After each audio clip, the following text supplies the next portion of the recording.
A lot of you are excited about Christopher Nolan's The Odyssey. Maybe you're Odyssey maxing.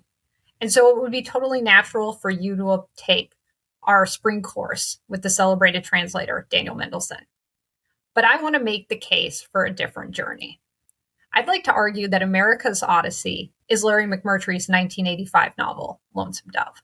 Recently, Plough magazine asked a group of writers and critics who America's Homer is. And they got answers ranging from Herman Melville and Moby Dick to Walt Whitman and Tracy Chapman. Nobody answered the Western, and I think they should have.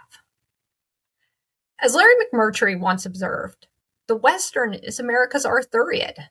It's the story through which Americans imagine the settling of the frontier, and in many ways imagine themselves. So Lonesome Dove follows two retired Texas Rangers, Woodrow and Augustus McCrae, who leave a tiny Texas town on one final cattle drive to Montana. On the surface, it's a great adventure story. But beneath that adventure, it's asking a deeper question. What stories does America tell itself about the frontier? So McMurtry based Call and McCrae on real-life cattlemen, Charles Goodnight and Oliver Loving. But he makes one big change. The historical cattle drives that Goodnight and Loving led happened in the 1860s, and this was the beginning of the era.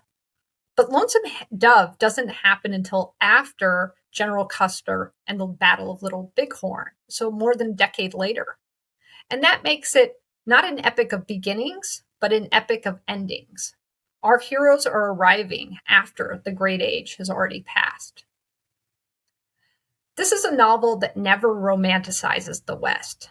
It is full of violence, loss, loneliness, moral breakdown, and failure.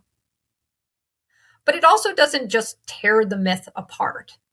McMurtry asks a more interesting question. What if nations need myths? What if those myths are never entirely true, but also never entirely false? What kind of truth can fiction tell us about history? Those are some of the questions we'll be asking together.